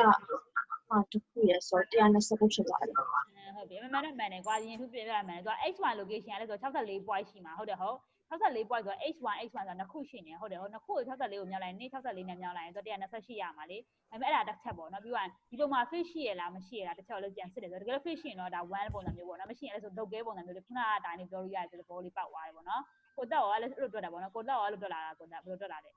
ဟုတ်တယ်အဲ့လိုပဲလေဟုတ်ပါပြီအဲ့ဒါတစ်ချက်ပေါ့နော်မြန်တော့ဒီခုနကဒီ key point လေးရာဒီ point ခုတိုင်းမှာသူ့မှာနှစ်ချက်ရှိရပေါ့နော် h ရဲ့သူ့ h location ကဒါ image ဆိုရယ်မနော် image ဆိုတာ 2D plane လို့ပဲမြင်စစ်တယ်မြင်လား 2D plane ဆိုကြတဲ့ကသူ့မှာ h ပါမယ် y coordinate ပါမယ်ဟုတ်တယ်ဟုတ်လို့ဆိုတော့သူ့ရဲ့ဒီ i location က h ရဲ့ဘယ်မှာရှိဘယ်လောက်ရှိရလဲ y location ဘယ်လောက်ရှိရအဲ့ဒါလေးတွက်တယ်ပေါ့နော်လို့ဆိုတော့ဒီမှာဆိုလဲ 1.2 0.8နဲ့ပြောပြီးဆိုဒီမှာဆို 2.2 အဲ့လိုမျိုးဆက်ပြီးထားလိုက်ပါတော့အဲ့လိုမျိုးဆိုရင်ဒီဟာလေးကလည်း point တစ်ခုဆိုမဲ့သူကဒီမှာ point ဆိုတာလုံးဝနှစ်ခုပါတယ်ပုံစံမျိုးပေါ့နော်အဲ့လိုဟာမျိုးဆို64ခု point ဆိုပြောလိုက်ရဖြစ်တယ် point ဆိုစကားလုံး h1 ပါနေပြီလေ အဲ့လိုဆိုတော့64 point ကမှဆို128အဲ့လိုဆိုဖြန့်လိုက်128ဖြစ်သွားပြီပေါ့နော်အခုကဒီမှာ face ပါရလားပါရလားပြန်ပြီးတော့သူက question mark လေးထပ်တာဖြစ်တဲ့အတွက်အဲ့တခုကထပ်ပေါင်းလိုက်129ရသွားတယ်ဆိုတော့တစ်လုံးလေးပေါ့နော်သူကဒီ face key မှာအဲ့ဒါလေးလည်းချက် Google ချပေးမယ်လက်ခဏအဲ့ဒါနဲ့ပတ်သက်ပြီး program တွေကိုလည်းဘယ်လိုပြောလဲဘယ်လို face ခဏအဲ့လေးကိုသုံးမှုတယ်ဒီ key landmark detection အဲ့ဒါကိုခဏအဲ့တစ်ခေါက်လာမသိ program ရေးဘူးတယ် key point detection အဲ့ဒါလေးခေါ်တယ်ပေါ့နော်ဒီဟာ key point detection လို့ခေါ်တယ်သူ့မှာအမှန်တော့ဒီတချို့ဟာလေးတွေက64ရှိသလို64 landmark လို့လည်းခေါ်သလိုဒါမှမဟုတ်128လဲ64 landmark point လာမသိခေါ်ရရှိရပေါ့နော်တချို့ဟာလေး64နောက်တစ်မျိုးရှိတယ်စမှတ်မိတော့မလောက်တာကြာပြီဆိုတော့အရင်ကလောက်သွားလဲကြည့်တာဒီလိုမျိုးအဲ့လိုမျိုး combination network မှာအဲ့လိုမျိုးသုံးလို့အဲ့လိုမျိုးဟာလေးလောက်တာတွေအများကြီးရှိတယ်ပေါ့နော်ဒီ facial key point detection ခုနကသူပြောတာ facial application မှာဆိုရင်ဒါဘယ်နှ point လဲဒီလိုမျိုး point လေးတွေပေါ့နော်အဲ့လိုမျိုးတွက်တဲ့ပုံစံမျိုးလေးပေါ့ဒီမှာ60 okay အခုဆို68တောင်ရောက်နေပြီ68ခုနကတော့64ပဲပြောတယ်ပေါ့နော်68ရှိတယ်နောက်တစ်ခုရှိတယ်မမမိတော့ဘယ်လောက်လဲမသိဘူးအဲ့လိုမျိုးတစ်ခါအဲ့လိုလုပ်ဘူးတယ်ပေါ့နော်မမမိတော့ဒီလိုမျိုးလုပ်လိုက်တဲ့ပုံစံမျိုးလေးတွေပေါ့ key point လေးဘယ်လိုတွက်လဲပါတယ်အဲ့လိုပုံစံမျိုးလေးကိုပြောချင်တာပေါ့နော်မျက်စိနဲ့မြင်အောင်လို့နောက်မှဒီဟာလေးကနောက်မှဘယ်လိုလုပ်လဲပါတယ်နောက်မှလေးလောက်ရအောင်ဒီ concept ကဒီ point လေးတွေလိုက်ရှာတယ်ပေါ့နော်ဒီ point လေးတွေရှာတာဘာဖြစ်လို့အရေးကြီးလဲဆိုတော့ပေါ့နော်နောက်တစ်ချက်ကအဲ့တော့ဒီမှာ emotion detection လိုမျိုးလုပ်ချင်တယ်ကိုယ့်ရဲ့ emotion ကဒီကောင်မလေးကရည်နေလားဒါမှမဟုတ်လည်းပါလဲ gender ပါလဲအဲ့လိုမျိုးတွက်တဲ့ခါကျရင်ဒီ landmark လေးတွေကအရင်ရေးပါတယ်မိန်းကလေးတွေရဲ့ဒီပြန်နှာခေါင်းပုံစံအဲ့လိုမျိုးဟာလေးပေါ့နော်သူရဲ့ဒီ eye position နဲ့ဒီလိုမျိုးသူရဲ့ဒီ smart အဲ့လိုအများကြီးရှိတယ်ပေါ့နော် gender detection လုပ်မှာဖြစ်တယ်နောက်တစ်ခုကအဲ့ဒါတွေဘယ်မှာရေးပါတယ်ဆိုတော့ gender detection လုပ်တာပဲဖြစ်ဖြစ်ဒီ emotion detection လုပ်တာပဲဖြစ်ဖြစ်နောက်တစ်ခုကဘာကြံသေးလဲ age detection လုပ်တာမျိုးဖြစ်အဲ့ဒါမျိုးလေးကဒီလိုဟာလေးကအရင်အေးပါတယ်ပေါ့နော်ဒီဟာလေးသိဖို့ဆိုတာဒီဟာလေးအခြေခံပြီးတော့တွက်သွားတဲ့ဟာလေးပေါ့နော်နောက်ဆိုအဲ့ဒါမျိုးပြင်ပေါ့နော်ဒီ Snapchat တွေတို့ဒီမျိုးဒီ Instagram တို့ဒီ Snapchat တို့လိုမျိုးတို့ဒီ filter လို့ခါကြရင်အဲ့လိုမျိုးတွေတို့လိုမျိုး Facebook ကိုမျက်နှာပေါ်မှာရှိတယ်ရှိနေမှာခေါင်းတော့တင်ရမှာလေကိုပေါင်းရွှေ့လိုက်ဆိုတော့ဒီဟာလေးရွှေ့သွားပေါ့အဲ့မျိုးဆိုဒါရဲလွတ်လုပ်သွားတဲ့သဘောလေးပေါ့နော်ဒါကလည်းအဲ့လိုမျိုးတစ်ခုရှိတယ်ပေါ့ဒီဟာတွေနားမဟုတ်သေးဘူးဒီဟာဆိုရင် post ပို့ပါလေဘာခေါ်လဲ post ပါဆိုတာလည်းနာမည်မိသွားဒါကိုယ့်ရဲ့ဒီ post ပေါ့နော် post ဘယ်လိုကိုယ်ဘယ်လိုလုပ်နေလဲဒါလည်းမျိုးဒါမှထိုင်နေလားထနေလားအဲ့လိုမျိုးပုံစံမျိုးကနေအဲ့လိုပုံစံမျိုးလေးပေါ့နော်အဲ့လိုမျိုးလဲခေါ်တာရှိတယ်ပေါ့နော်ဒါလေးတွေက Google ဒီ keyword လေးလည်းပြောပြချင်တာpost detection post of the person ရေးတာအဲ့ post estimation ထင်တယ်အဲ့ဒါဆိုမှဆိုရင်ဘာခေါ်လဲကိုသက် post ဒီမှာညီမတို့ subtitle မှာပေါ်တယ်ဟုတ်လားပါလဲမသိသေးဘူးဟုတ် post as a person အဲ့လိုမျိုးပေါ့နော်သူတယောက်အဲ့လိုမျိုးသူကအဲ့လိုမျိုးပေါ့ကနေအဲ့လိုမျိုးသူရဲ့ဒီ lamp ကဒါဆိုတော့ခုနဒါမျက်နှာကိုကြာအသေးသေးကြည့်တယ်ပေါ့နော်လူခန္ဓာကိုယ်မှာပဲလက်ကဘယ်မှာရှိရလဲပခုံးကနေရဘယ်မှာရှိရလဲခေါင်းကဘယ်မှာရှိရလဲခြေထောက်ပေါ့နော်ညာဘက်ခြေထောက်ကဘယ်လိုလေးလဲဘယ်ဘက်ခြေထောက်အဲ့ဒါမျိုးလေးကိုလည်းလောလောအဲ့လိုမျိုးလုပ်လို့ရတယ်ဆိုတဲ့အကြောင်းလေးသူနည်းနည်းပြောသွားတယ်ပေါ့နော်ဒါကြအဲ့လို localization ကိုပြောနေပေါ့နော်ဘယ်နေရာမှာရှိတယ်ဆိုတဲ့ဟာမျိုးလည်းအသားပေးပြီးတော့ပြောနေတဲ့ပုံစံမျိုးလေးပေါ့နော်ဒီဟာနဲ့ပတ်သက်ပြီးတော့ဗောကိုတက်နည်းနည်းထည့်ပြောပြပါအောင်နော်ကိုတက်နော်ဒါလည်းစနားလည်းသူလည်းပြောလိုက်တာဟိုဒီမှာအကျဉ်းချုပ်ပြီးတော့နည်းနည်းပြောချင်ဆိုရင်ကျွန်တော်လမ်းမဆိုလို့ရှိရင်ကဟိုရန်ကုန်မြို့လမ်းမဆိုစုလေးပဲပြမြို့တော်ခံမှာအဲ့လိုတိတာထင်တာအချက်ပေါ့ဒီမှာဆိုလို့ရှိရင်ကျွန်တော်တို့ကဟိုတိတာထင်တာအချက်တွေကိုဒီတက်လုပ်တယ်ဆိုပြီးတော့တင်စားအောင်နော်အဲ့ဒီမှာဆိုလို့ရှိရင်ကျွန်တော်ငကိုတော့လူသားခွေးသားကြောင်သားကိုဘယ်လိုကူမှန်းစားနိုင်ရမလဲအဲ့လိုမှပြုံးနေတာမဲ့နေတာဟိုခဏ Facebook ကိုတရဖူတက်တာတို့ဘာလို့ဆိုလို့ရှိရင်ကျွန်တော်တို့ကဟိုပို့ပြီးတော့အသေးစိတ်ဖို့လိုတယ်ပေါ့နော်ပို့ပြီးအသေးစိတ်ဖို့လိုတဲ့အတွက်တူတဲ့ဆရာလည်းပြောတာပါတယ် you can hire level လာပေါ့နော် manual level လာတွေခါမယ်အဲကြောင့်ဒီ training set တွေကဟိုကျွန်တော်ထင်တယ်တော်တော်ကြီးတန်ဖိုးရှိတဲ့ training set တွေပါလေပြီးတော့နောက်တစ်ခုကကျွန်တော်တို့ကငကိုတော့က UU prediction model မှာ regression လုပ်တဲ့ problem တွေမှာ y တန်ဖိုးတစ်ခုပဲရှိတာဒီမှာဆိုလို့ရှိရင် y ဒီ data အနေနဲ့ကိုရှိတာပေါ့နော် y ဒီ data အနေနဲ့ရှိတာ what y မှာကန်ကြီးတွေအများကြီးပဲရက်ဆောင်လို့ရှိတယ်လို့နောက်ပြီး point တွေနေရာရှိမယ်နောက်ပြီးတော့ class ဖြစ်ပါဆိုတော့ထည့်ပြီးဖော်ပြထားတယ် y တန်ဖိုးဖြစ်နေတဲ့အဲ့တော့ y က data လိုက်ရှိတယ်နောက်ပြီးဒီမှာဆိုလို့ရှိရင်ဟိုဒီကားပေါ်မှာဆိုလို့ရှိရင်ကြည့်မယ်ဆိုလို့ရှိရင်ကျွန်တော်တို့4000တက်တာဖြစ်ရမယ်ဒီမှာဆိုရင် comedy ပုံဆိုလို့ရှိရင်လည်းသူကမျက်လုံးကိုကျွန်တော်တို့ဘယ်ဘက်ကနေစကြည့်မယ်ဆိုဘယ်ဘက်ဆိုတော့မျက်လုံးပြီးရင်ဘယ်ဘက်မျက်လုံးရဲ့ဘယ်ဘက်ဆိုတော့ပြီးညာဘက်ဆိုတော့ပြီးရင်ညာဘက်မျက်လုံးရဲ့ဘယ်ဘက်ဆိုပြီးညာဘက်မျက်လုံးရဲ့ညာဘက်ဆိုရင်သူကဒီလိုဟိုစိတ်တန် order လေးပေါ့လေမှန်မှန်ကန်ကန် order လေးထည့်ပြီးတော့ number တွေတတ်မှတ်ထားဖို့လိုပါတယ်အဲ့တော့မှဒါလေးကျွန်တော်တို့ကတကယ်ဟို AI science ဆိုလို့ရှိရင်လည်းသူကမှန်မှန်ကန်ကန်ဖြစ်တာအဲ့တော့ဒီမှာ label လာတွေကဟိုမှန်မှန်ကန်ကန် labeling လုပ်ဖို့လိုတယ်ဒီမှာလူဆိုလို့ရှိရင်လည်းအဲ့တယ်ပဲအဲ့6လောက်တင်လက်တင်နေရအောင်ဒီမှန်မှန်ကန်ကန်ဆိုပြ order တွေဖြစ်ရမှာနော်ဟိုမှာ ဘယ်လက်ဆုံးဆုံးပြီးရင်တော်ဆိုကိုပြီးရင်ပခုံးအဲ့လိုမျိုးသွားတယ်ဆိုရင်ဟိုဘက်မှာအဲ့လိုမျိုးသွားတော့ဒါကြောင့်ကဘာကြီးကောကြာရှောက်တက်လို့ရှိရင်ကွန်ပျူတာဟိုကျွန်တော်ရဲ့ processor LAN ကောက်မလုပ်နိုင်ဘူးနောက်ပြီးတော့ဒီမှာဆိုလို့ရှိရင်ခုနကရင်းထုပြေးသွားတယ်မဲ့64 point basis ဆိုလို့ရှိရင်ကျွန်တော်က H1 ဆိုတော့ technical ဖြစ်မယ်ပြီးတော့ဟို phrase မဟုတ်လားဟုတ်လား technical ဖြစ်မယ်ဒီမှာဆိုရင်ကျွန်တော်တို့ 2D ပဲ 2D လို့ပြောတော့အဲ 3D ရောဖြစ်နိုင်ဘူးလားမေးရရှိတယ်ကျွန်တော် 3D ကတော့ဟိုဒီမှာပြသွား example ရတာတော့ real life မှာတော့မဖြစ်နိုင်ဘူးကျွန်တော်တို့ 3D ရုပ်ရှင်ဆိုရဲဟိုဟာကိုချွင်းချက်ထားလို့ဆိုကျွန်တော်တို့ရဲ့မြင်ရတဲ့အားလုံးက 2D ပဲလေဓာတ်ပုံကြီးကင်မရာမြင်လို့ရှိရင် 2D ပဲမြင်မှာဖြစ်တဲ့အတွက် HD1 ညာပဲတော့ဆရာအရေးကြီးရပါတော့အဲ့တော့ဒီမှာဆိုလို့ရှိရင်ကျွန်တော်တို့လုပ်တဲ့ model ရဲ့နှစ်ဆဟို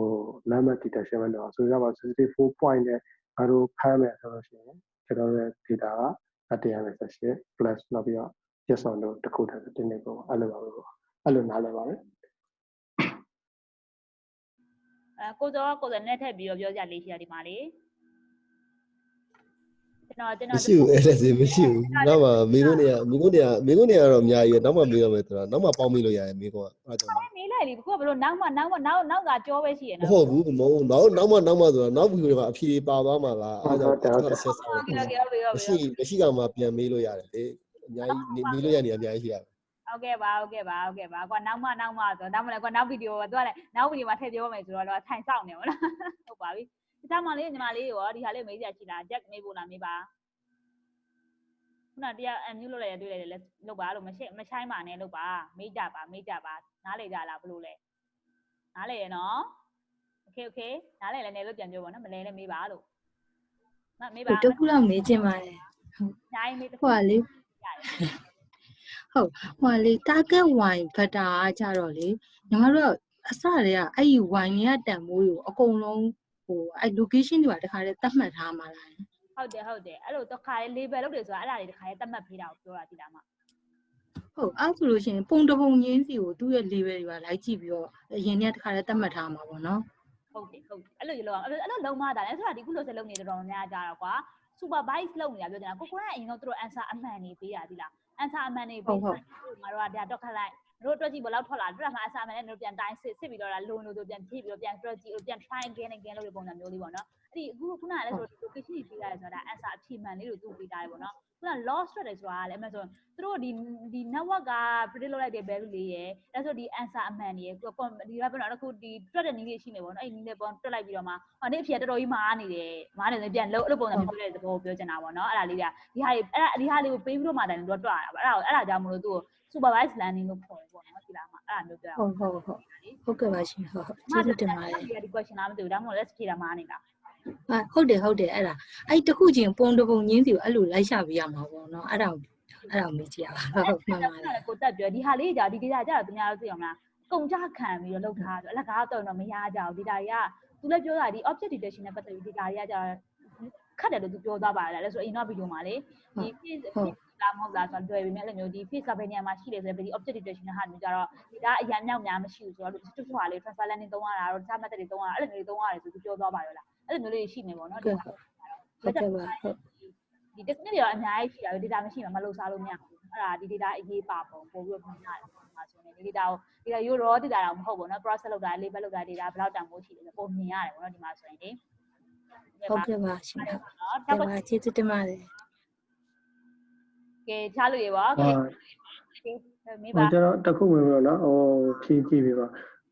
ဒီမှာပြောရင် ER ဆိုတာဘာပြောရလို့ထင်ပါတယ်လေโอเค LS ပြရမလားမပေးဘူးကွာဟုတ်ညီမမဖြစ်နဲ့ LS မဖြစ်โอเคတခြားလူတွေဖြည့်ကြမယ် volunteer လေးလုပ်မယ် volunteer လေး AR ဘာပြောတာလဲတရားလားအဲ့ဒါအတန်လည်းဆက်ပြန်ကြားနေကိုသက်စီရတယ်နဲ့စီရတာကျွန်တော်ဖြည့်ပြီနော်ကဲဖြည့်ပါကျွန်တော်လေးဖြည့်ပါကျွန်တော် link ဖြည့်ပါဟို AR ဆိုဟိုဟာလားမသိ augmented reality ပါသူကဟို dimension နဲ့ဟိုအဲ့လိုအပြင်ဘက်ကနေပြီးတော့ပေါ်အောင်လို့လူမျက်လုံးနဲ့မြင်အောင်လို့ပြထားတာအဲ့ဒါကိုခေါ်တာလားမသိဟုတ်ကဲ့ဟိုနောက်ပြီးတော့ VR ဆိုတာကြတော့ VR virtual reality ကတော့ဟိုပိုလိုမျက်မှန်ကြီးနေတယ် VR ဒီ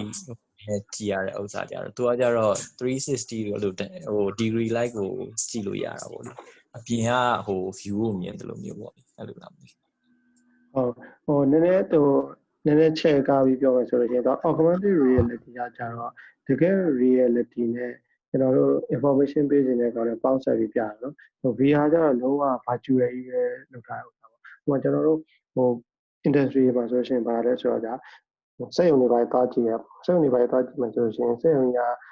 ဟောင်းလွှဲဆွေးနေနေအောင်ဖြစ်ဖြစ် drawing တွေပိုင်းမရှိတော့ဖြစ်ဖြစ်အဲ့လိုရှိ augmented reality နဲ့ကြည့်လိုက်လို့ဆိုလို့ရှိရင်ကျွန်တော်တို့ကမှ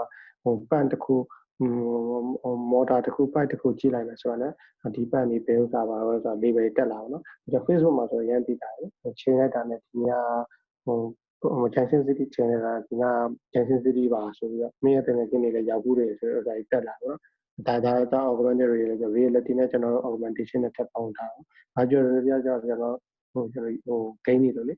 totally virtual ပေါ့မဆွဲရသေးဘူးပြင်မှာတကယ်မရှိဘူးသို့တော့တကယ်ရှိနေတယ်အောင်လောက်ထားပြီးတော့လောက်တာပေါ့နော်ဟုတ်ကဲ့ကျေးဇူးတင်ပါတယ်ကဲပါလို့ဆိုတော့နောက်တစ်ခုသွားအောင်နော်ခုနကလည်းဆို landmark detection ပြီးသွားပြီဒါခုန object localization ပြောရတယ်သူကဒီထားရင်တစ်ခုလုံးအဲ့ဆိုဒီ one object ကိုပဲလုပ်နေတာပေါ့နော်အခုဒီ object detection တော့ one object မဟုတ် more than one object ကိုလုပ်မယ်ဆိုတဲ့အကြောင်းလေးသူပြောသွားတယ်ပေါ့နော်အဲ့ဒီဆက်ကြည့်အောင်ဒီနေ့ဒီဗီဒီယိုကနောက်ဆုံးပေါ့နော်ဒီဟာလေးကြည့်မယ်ပေါ့နော်မနက်ဖြန်ရဲ့ target ကဒီဟာလေးရယ်ဒီဟာရယ်ပေါ့နော်နောက်တစ်ရက်ရဲ့ target ကဒီ3ခုရယ်ပေါ့နော် okay ဟုတ်ပြီ okay အဆင်ပြေပါမ finish you can finish မနက်ဖြန်ကျတော့နည်းနည်းလောက်ရမယ်ဆိုတော့ဒီနေ့ဗီဒီယိုဒီနေ့ကနည်းနည်းနှဲနေသလားလို့ကြည့်အောင်ဒီဟာလေး3ခုကနည်းနည်းဆက်ဆက်ရှိရဆိုတော့ကြည့်အောင်ဒီနှစ်ခုကတော့ဆက်ဆက်ရှိလို့မြင်တာပဲ okay ကြည့်အောင်နော်ဒါလေးဆက်ကြည့် sorry ပါလက်ခဏနော်လက်ဒီအတောင်ခုနပိတ်ပြီးတော့မေ့နေတာ come on ဟဲ့နော်အဲ့အတောင်တစ်ချက်လောက်အဲ့အတောင်ပြဿနာတက်အတန်လေး speaker 2 Move up toward an object detection algorithm. In this video, you learn how to use a ConvNet to perform object detection using something called the sliding windows detection algorithm. Let's say you want to build a car detection algorithm. Here's what you can do. You can first create a label training set, so X and Y, with closely cropped examples of cars. So this is a image X, there's a positive example, is a car, is a car, is a car. And then there's another car, there's another car. And for our purposes in this training set, you can start off with what I'm going to call closely cropped images, meaning that X is, pretty much only the car. So you can take a picture and crop out and just cut out anything else that's not part of a car, so you end up with a car centered and in pretty much the entire image. Given this labeled training set, you can then train a ConvNet that inputs an image, like one of these closely cropped images, and then the job of the ConvNet is to output Y, 0, 1, is this a car or not? Once you've trained up this ConvNet, you can then use it in sliding windows detection. So the way you do that is, if you have a test image like this, what you do is you start by picking a certain window size that I'm shown down there, and then you will input into this ConvNet a small rectangular region. So take just this little red square, input that into the ConvNet, and have a ConvNet make a prediction. And presumably for that little region in the red square, it'll say, no, that little red square does not contain a car. In the sliding windows detection algorithm, what you do is you then pass as input a second image, now bounded by this red square, shifted a little bit over, and feed that to the ConvNet. So you're feeding just the region of the image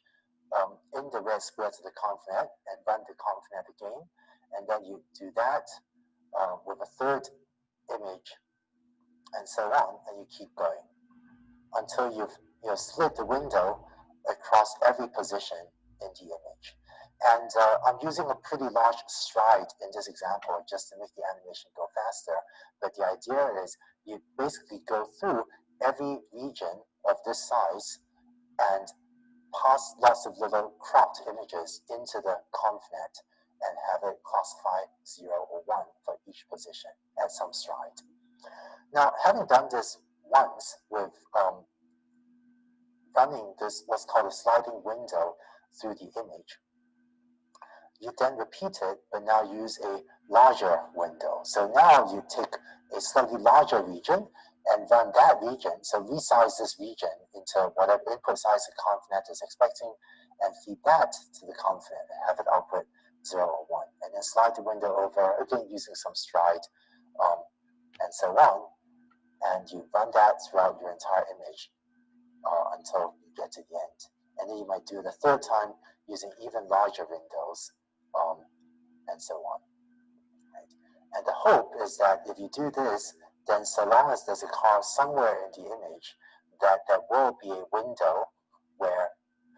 for example, if you are passing in this window into the ConfNet, hopefully the ConfNet will have output 1 for that input region, so then you detect that there is a car there. So this algorithm is called sliding windows detection, because you take these windows, these square boxes, and slide them across the entire image and classify every square region with some stride as containing a car or not. Now, there's a huge disadvantage of sliding windows detection, which is the computational cost, because you're cropping out so many different square regions in the image and running each of them independently through a ConfNet. And if you use a very coarse stride, a very big stride, a very big step size, then that will reduce the number of windows you need to pass through the ConfNet, but that coarser granularity may hurt performance. Whereas if you use a very fine granularity or a very small stride, then the huge number of all these little regions you're passing through the ConfNet means that there's a very high computational cost. So before the rise of neural networks, people used to use much simpler classifiers, like a simple linear classifier over hand-engineered features in order to perform object detection. And in that era, because each classifier was relatively cheap to compute, it was just a linear function, sliding windows detection ran okay. It was not a bad method. But with ConfNets, now running a single classification task is much more expensive, and sliding windows this way is infeasibly slow. And unless you use a very fine granularity or a very small stride, you end up not able to localize the objects that accurately within the image as well. Fortunately, however, this problem of computational cost has a pretty good solution. In particular, the sliding windows object detector can be implemented convolutionally or much more efficiently. Let's see in the next video how you can do that. ကြည့်ရလဲဆိုဒီဟာလေးပြီးသွားရင်လေဒီခုနကဗီဒီယိုလေးကြည့်တင်နေဆိုတဲ့သဘောမှရှိရယ်နော်ကြည့်ဘယ်သူကြည့်ချင်လဲမကြည့်ချင်လဲပုတ်လို့အောင်ဒီဟာလေး17မိနစ်ဆိုတော့လေဆိုတော့ဒီနှစ်ခုကလည်းအဆက်ရှိနေသလားလို့လည်းအမြင်ပေါ့နော်ဒါပေမဲ့နည်းနည်းတနိုင်နည်းနည်းကြော်နေပြီဆိုတော့နည်းနည်းခေါင်းနဲ့ပူနေကြပြီပေါ့နော်လို့ဆိုတော့နောက်မှဒီဟာလေးရင်ဆုံးဆွေးနွေးကြတာပေါ့နော်ဆွေးနွေးရလဲစပုတ်ကြအောင်တနိုင်လည်းကြော်နေပြီဆိုတော့နှစ်နာတော့မရှိပါဘူးနောက်ကျရင်ဆွေးနွေးမှာဆိုတော့ရိုင်းလေးကပ်ပြီးမများဘူးဆိုတော့လေဒီဘက်တော့ဒီဗီဒီယိုကိုညှိနေပြီးရတော့မယ်နော်အားလုံး comment လုပ်လာမယ်ဒီဘက်ကဒီဗီပြီးနောက်ဘက်နောက်ပြီးဆိုတော့ဘိုင်ဘိုင်ကျန်တယ်ဘိုင်ဘိုင်ပေါ့နော်အဲ့လိုဆိုတော့ဒီဟာလေးကိုလည်းစမှတ်ထားတဲ့ဟာလေးပြောမယ်နော်ဒီမှာဆိုရင်ခုနကလက်ဆိုတွေဒီပြောချင်တာပေါ့နော်ခုနကလက်ဆိုဒီ object landmark detection မှာပါခေါ်လဲ object localization ရဲ့ landmark detection ဒီနှစ်ခုမှာဆိုရင်သူသုံးသွားတဲ့ method လေးနဲ့ဒီဟာလေးနဲ့သူကမတူဘူးဆိုတဲ့အကြောင်းလေးပြောနေတယ်သူမြင်မိမယ်လို့မြင်တယ်ပေါ့နော်ပထမတစ်ချက်ကဒီမှာဆိုသူကဒီ car detection မှာပေါ့နော်ဒီမှာじゃသူလုံးဝ okay sample training example လေးသူကယူပြီးတော့ဒီဟာနဲ့သူကလိုက်စစ်တယ်ဆိုတဲ့သဘောမျိုးလေးပုံစံမျိုးပေါက်တယ်ဒီဟာနဲ့သူ compare လိုက်လို့လေပုံစံမျိုးလေးပေါက်နေတယ်မျက်စိတွေမှာမြင်လိုက်တယ်ပေါ့နော်သူ့ရဲ့ဒီခုနကဒီ image ကိုသူကလိုက်ရှာနေတယ်ဆိုတာဒီမှာကားပါလားကားပိုင်ငါ့ကို0ပိုင်0ပေါ့နော်ပိုင်1ထည့်ပြီးလို့ပုံစံမျိုးနဲ့ပေါ့နော်သူ slide window လိုက်လို့တာဖြစ်တဲ့အတွက်ဘယ် site နဲ့လုပ်ရမလဲပထမတော့ compare လုပ်တာဒီဟာနဲ့လုပ်မလားဒီ site နဲ့သွားမလားဒါမှမဟုတ်လေသူက net ကြီးလာnet ကြီးအောင်လုပ်ပြီးတော့ဒီ site နဲ့သွားမလားဒါမှမဟုတ်လေသူတက်ကြီးအောင်လုပ်ပြီးတော့ဒီ site အကြီးနဲ့သွားမလားဆိုပြီး live စစ်လာတာသူအဲ့လိုမျိုးလုပ်တယ်ဆိုတဲ့သဘောလေးပေါ့နော်အဲ့လိုစစ်တာတော့ဟုတ်ပါပြီနောက်တစ်ချက်အဲ့လိုစစ်တာဖြစ်တဲ့အတွက်သူမှာ operation တွေအများကြီးလုပ်ရတာဖြစ်တဲ့အတွက်ပေါ့နော်သူကသူ့ရဲ့ disadvantage အနေနဲ့သူက computational cost အရန်များတဲ့အကြောင်းလည်းသူပြောသွားတယ်ပေါ့နော်ပြီးတော့သူကဒီ slide နဲ့ပတ်သက်ပြီးတော့သူကဒီ slide ကိုနည်းနည်းလေးပဲတုံးပြီးနည်းနည်းချင်းချွေနေပို့ဆိုးတာပေါ့နော်တိတ်ပြီးတော့အရန် slow ဖြစ်နေမယ်ဆိုတော့သူနည်းနည်းပြောရတော့ lesson နားလိုက်တယ်သူကပြောချင်တာအရင်တော့ကတော့အဆင်ပြေတယ်ပေါ့နော်အရင်တော့ဆိုရင်သူကလောက်ရတာအဆင်ပြေအရင်တော့ method တွေကကြာတော့လုံးဝဒီမျိုး deep neural convolution တွေပါတိတ်မသုံးသေးဘူးဆိုတော့အဆင်ပြေတယ်ပေါ့နော်အခုကျတော့သူကပြောချင်တာအခု convolution net တွေကအရန်များလာလားသူကလည်း deep ဖြစ်လာလို့လားဘာလို့မသိဘူးသူပြောချင်တာတိတ်ပြီးတော့အဆင်မပြေဘူးပေါ့အဲ့လိုဆိုတော့ဒီဟာကိုအဆင်ပြေအောင်လုပ်ရတဲ့ method တွေလည်းရှိတယ်ဆိုတော့နောက်ဗီဒီယိုတစ်ခုဆက်ညွှန်တယ်ပေါ့နော်အဲ့ဆိုအဲ့လောက်လေးပဲနားလေလိုက်ဒီထဲမှာလေဆရာကြီးလောက်တော့ဆိုဒီဟာလို့လည်းပဲ lesson နားလေလိုက်ဒီထဲမှာဟုတ်ဟိုဒီမှာပထမအခုကဟို ခေါင်းစဉ်ကပြောင်းသွားတယ်လေပထမဟိုကျတော့ကိုယ် image classification ကို localization ဆိုတော့သဘောကကားတစ်ပုံလူတရားအဲ့လိုပဲပါတဲ့ဟာဆိုကိစ္စမရှိဘူးပေါ့နော် detection ကြတော့ကိုယ် object တွေအများကြီးပါတဲ့ကိစ္စဖြစ်သွားတယ်အဲ့တော့ object တွေအများကြီးပါတဲ့ကိစ္စကြတော့ကိုယ် train တော့ကြတော့တပုံရင်းစာအတွက်ပဲဟို train ပါဦးစဉ်းစားကိုယ်စဉ်းစားကြည့်ရဆိုရင်ကကားဆိုလို့ရှိရင်ကားရဲ့ချီရဲ့နေရာလောက်ကိုပဲကိုယ်ဝိုင်းတန်မှုကထည့်ပေမဲ့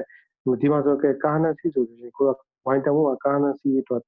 တုံးလို့ကအဆင်မပြေဘူးလေအခါကျတော့သူကနည်းနည်းဒီမှာဟို concept က change သွားတယ်အဲ့တော့ကိုယ်ကထုံးစံတိုင်း sliding window နည်းကိုသုံးကြည့်ကြမယ်နော်အခုဒီ machine learning လုပ်တဲ့အချိန်မှာဘာလို့သွားပြီးတော့သင်ယူမိသွားတယ်ဆိုတော့အခုငကိုက programming language မှာဒီ looping ပတ်တာတွေအရင်အားတာတဲ့အချက်လည်းပဲကိုယ်ပြောရအောင်နော် looping ပတ်ခြင်းအဖြစ်ကိုကအကုန်လုံးပြင်ရရင်ဉာဏ်စံရရတယ် computer SPI အရင် computer ဉာဏ်တွေပေါ့ဒါပေမဲ့ machine learning မှာကျတော့ looping ပတ်လို့ရှိရင်ပြောတာ idiot တွေတုံးတဲ့ကိစ္စပဲနော် logic တိတ်မကောင်းတဲ့ concept မနိုင်သေးတဲ့တွေတုံးတာပေါ့ looping ပတ်ပြီးတော့အရင်အချိန်ကြာတယ်နော် looping နဲ့ပုံမြန်တဲ့ဟာကိုလေ့လာလိုက်ရတယ်ဘာလဲဆိုတော့ဒီ vectorization တို့ကိုပြောမိခိုင်ပြောတဲ့ဟို parallel computing တို့ကအဲ့လိုဆိုလို့ရှိရင်ကအရင်ကမြင်တယ်ပေါ့နော်ဟိုမှတ်မိတွေမှတ်မိတယ်နဲ့ကျွန်တော်တို့ deep learning specialization course 1မှာ neural network မှာဒီပါပြောလဲဆိုတော့ vectorization လုပ်ရင်ရိုးရိုး looping တဲ့အစား300လောက်ထိမြင်ရတယ်ဆိုပြီးတော့ပြောပြပါတော့ဒီမှာဆိုလို့ရှိရင်ကိုက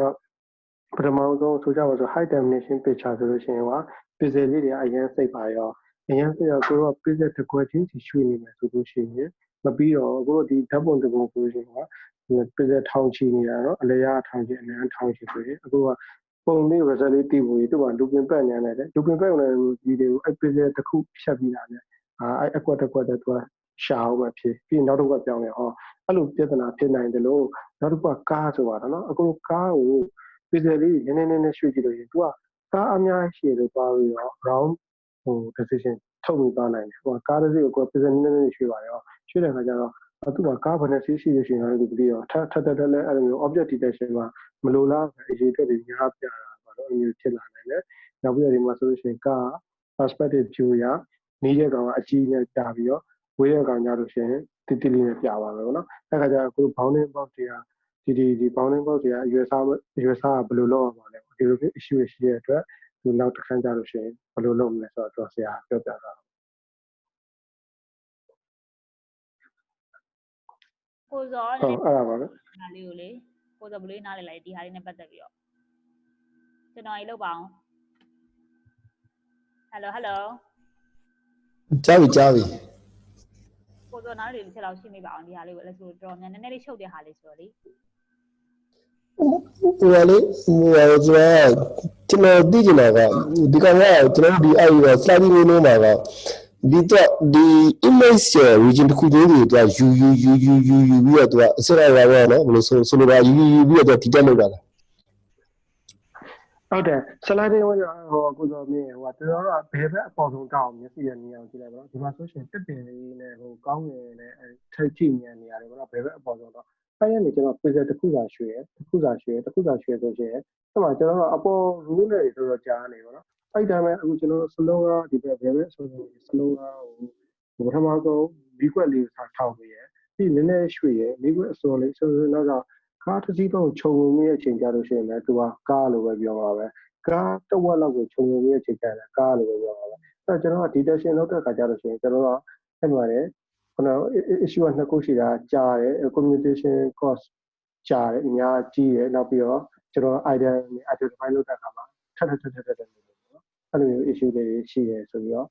ဟိုသူနောက်ခန်းကြလို့ရှိရင်သူကျွန်တော်တပြိုင်တည်းလုပ်တဲ့စာဆရာပြောပြရကြအဲ့7မိနစ်ကကောင်းတော့ပါတယ်ဒါနဲ့နည်းနည်းလေးဘယ်နဲ့မှကြည့်ရဖို့ကောင်းဟုတ်ပါပြီဟုတ်ကဲ့ပါမနေ့မှပေါ်ကြည့်ရဖို့ကောင်းပါမယ်ဒီကအနည်းဆုံးအဲ့ sliding winning တဲ့ဟာလေးနည်းနည်းလေးပေါ့ဒီနည်းနည်း live ပြီး Google လုပ်တဲ့ဘာလေးလဲဆိုတာနည်းနည်း like စဉ်းစားရကြပါတော့နော်မနေ့ကဒီ sliding winning နဲ့ပတ်သက်တဲ့ဟာလေးပို့ပြီးတော့လည်းပြန်ကြည့်ကြတာပေါ့နော်7မိနစ်လောက်ဆိုတော့လည်းတိတ်မသွားကျင်တော့ဒီမှာနည်းနည်းလေးနောက်ကျနေပြီဆိုတော့တနား15လောက်ရှိတော့မှာဆိုတော့လေဒီနေ့ဟာလေးနဲ့ပတ်သက်ပြီးတော့ question လေးတွေမေးကြရှိတာဒီဟာလေးကိုလည်းဆိုဒီနေ့မှနည်းနည်းပြန်ပြီး retouch လုပ်ကြအောင်ပေါ့နော်အဲ့ဒါကသဘောတရားလေးကဒီသူ့ရဲ့ဒီဘာခေါ်မလဲဒီဟာလည်းဆို Facebook convert လုပ်တဲ့ဟာမျိုးဖြစ်တဲ့ incident မြင်လိုက်ပေါ့နော်ဒီဟာ communication မှာ convert လုပ်တဲ့ဟာအထားလေးနည်းနည်းလေးစင်သလားလို့လည်း message တယ်မှာအဲ့လို live ရွှေ့ဆိုတဲ့ idea လေးပေါ့နော် live ရွှေ့ပြီးတော့ဒီမှာသူ့ရဲ့ box နဲ့ car box နဲ့ညီရင်တော့1ဖြစ်တယ်ပေါ့မညီဘူး0ဖြစ်တယ်အဲ့လောက်ပဲလိုက်ပြီးတော့ စဉ်းစားလို့တဲ့သ ဟုတ် ဘော ကဲ့ဟိုညီမခဏနေ view အခုကဓာတ်ပုံတစ်ပုံပဲပါတော့ရတဲ့ခါကျတော့အခုကငကိုတော့ကဓာတ်ပုံတစ်ပုံပြလာပြီးရောခွေးလာကြောင်လာခွဲတာကွာဒါပေမဲ့ဒီမှာကြာဒီကောင်ဟိုဓာတ်ပုံအများကြီးလို့မျက်စိနဲ့မြင်ရကြည့်လိုက်ပေါ့ခုနကဒီမှာဆိုရင်ဒီမီးပွိုင်နာမှာဆရာအနီကွက်တွေအများကြီးလုပ်ထားတယ်သဘောကတော့အနီကွက်တစ်ခွက်ကိုဓာတ်ပုံတစ်ပုံလေးနဲ့ယူစားဓာတ်ပုံတစ်ပုံလေးနဲ့ယူစားပြီးစစ်တာပေါ့လေအဲ့တော့အနီကွက်လေးဖြည်းဖြည်းရွှေ့သွားပြီးတော့ကိုကစစ်ရတာဟုတ်ဒီမှာဆို object detection ကဘယ်နှခုရှိလဲဆိုတော့တခါနဲ့ကိုကပြောရတာဆိုတော့ဒီကားနဲ့သိရှိဆိုတော့ပြောရမှာအဲ့တော့ပြောရမှာဖြစ်တဲ့အတွက်ကိုကဘယ်နှခုရှိလဲဆိုတော့ကိုလိုက်ထောက်ကြည့်ရတာပေါ့လူကတော့တန်တီစီကားနဲ့သိရေးလာတယ်အဲ့ဒါကိုနားသူမသိချင်ဘူးမသိချင်ဆိုတော့ဒီတော့ကွာတွေတစ်ခွက်ယူပြီးတော့ဘယ်ဘက်ပေါ်တော့ရွှေ့ဒီမှာဆိုရင်ဆရာဒီမီးပွိုင်အနေနာကနေတော့သူရွှေ့ပြောင်းပါလေအဲ့အနီးလေးနဲ့အနီးကွက်လေးရွှေ့သွားဟုတ်လားကိုစောမင်းမေးတဲ့အတိုင်းပဲဒီတစ်ခွက်ကိုဒီတစ်ခွက်မှာဓာတ်ပုံတစ်ပုံနေယူစားပဲအဲ့ကောင် convolution လုပ်ပြီးတော့ဟိုနောက်တော့ FC ရမယ်ရှင်ထုံးစံတိုင်းသူရှာထားတဲ့ weight တွေနဲ့ပြောင်းပြီးတော့ခွေးရကြောင်းတော့ကားလာပြီးပြောဒါနဲ့ပြဿနာဘာဖြစ်လဲဆိုတော့အဲ့လို sliding လုပ်နေတဲ့အချိန်အရင်ကြာတော့ဟိုနောက်ပြီးတော့ကြာ sliding မလုပ်ဘဲနဲ့ဘယ်လိုမျိုးလုပ်ပုံမြန်မလဲဆိုတော့ပြောပြဟုတ်ကဲ့ပါကျေးဇူးတင်ပါတယ်ကိုစောလေးကိုတတ်ထက်ရှင်တာဘိုးလို့ miss တော်မြင်သွားတယ်ပေါ့နော်โอเคဟုတ်ပါပြီတခြားမောင်လေးညီမလေးတွေက question လေးရှိကြပါလားခင်ဗျာဒါမှမဟုတ်လည်းအိပ်ပျော်ကောင်းကြပါပြီလားတော့ဗာမတ်တင်ယူမေးတော့ဟုတ်အဲ့ sliding လုပ်တဲ့ process ကလေဟို classification မလုပ်ခင်မှာ pre process အနေနဲ့လုပ်ရတာပါလေအဲ့လိုပုံစံမျိုးပါလေအဲ့လိုတော့မထင်ဘူးကိုတော့ဘယ်လိုမြင်လဲတာကသူမေးတာပဲမသူမေးတာတော့ပေါ့တယ်အဲ့လိုတော့မဟုတ်ဘူးအဲ့ဒါတင်တာမမဟုတ်ဘူးအဲ့လိုလုပ်နေတာ तू ကလေ training process ဖြစ်နေပြီသိလားအမသိလားအဲ့လိုဖြစ်နေပြီဟုတ်ဆိုတော့ခုနဟာလည်းမတူသိလား तू ကသဘောတရားလေးတစ်မျိုးလေးခွာနေသလားလို့ဟုတ် training အဲ့လေတော့ training မဟုတ်ဘူးနော်ဟုတ်တယ်ဒါအဖြေဖြစ်နေပြီအဖြေကိုရှာနေတာဒါ training မဟုတ်တော့ training ကြော်သွားပြီ classification process ဖြစ်သွားပြီလေအဲ့လိုဆိုရင် तू ကဒါနောက်ဆုံးနေရာလို့ तू ရောက်သွားပြီဆိုတဲ့သဘောပြောချင်တာပေါ့အဲ့လိုကြီးလားအဲ့ဒါသိမရှင်းသေးဘူးဟုတ်တယ်ဒါပေမဲ့အဲ့ဒီမတိုင်ခင် तू ဘာလုပ်မှာလဲအဲ့ဒီ slowly window detection မှာဆိုအဲ့ဒီမတိုင်ခင် तू လုံးဝ model ကိုလုံးဝ तू က train တော့ဆိုတဲ့သဘောလားအဲ့လိုကြီးလားဟုတ်လေအဲ့လေ train ပြီးသွားပြီtrain ပြီးသွားပြီပြန်ပြီးတော့ detail လုပ်တဲ့အချိန်မှာ तू ဒီ sliding window ကိုထည့်လိုက်တာအဲ့ဒါကိုကသိနေတာက sliding တစ်ခုယူတိုင်းမှာတော့ convolution ထဲမှာတစ်ခါ reset ပြနေမှာလားအဲ့ဒါကိုပြီးတယ်ဒီဟာတစ်ခါလုပ်တယ် reset ပြနေမှာလားဒီဟာကိုသုံးဒီ data ကိုသုံးပြီးတော့ train လုပ်လာတဲ့ model က weight တွေပါဆိုယူပြီးတော့ဒီမှာလာတွက်လိုက်တာဟုတ်တယ်ဟုတ်တယ်ဒီမှာကွာအဲ့ဒါဆိုဒီမှာခုနကမမေးရမလားမသိမေးရဘူးမဆိုပထမဆုံး तू ဒီဟာ training တစ်ခုတော့ तू လုပ်ထားမှာပဲဟုတ်တယ်လုပ်ထားရင် तू မှာ weight တွေပါတယ်ဆိုရှိမှာ model လည်းရှိနေပြီအဲ့ဒီရှိပြီးသား model ကိုမှ तू ကအဲ့ဒီ model ကိုသုံးပြီးတော့ဒီမှာလာပြီး deploy လာလုပ်နေတဲ့ process လေးလိုပုံစံမျိုးဖြစ်လိုက်မယ်တဲ့ဟုတ်လားအဲ့လိုလေးနားလိုက်တာမှန်လားအကိုလည်းအဲ့လိုပဲမြင်တယ်ကိုက object တစ်ခုချင်းစီကို तू ထည့် train ရမှာခုနညီမ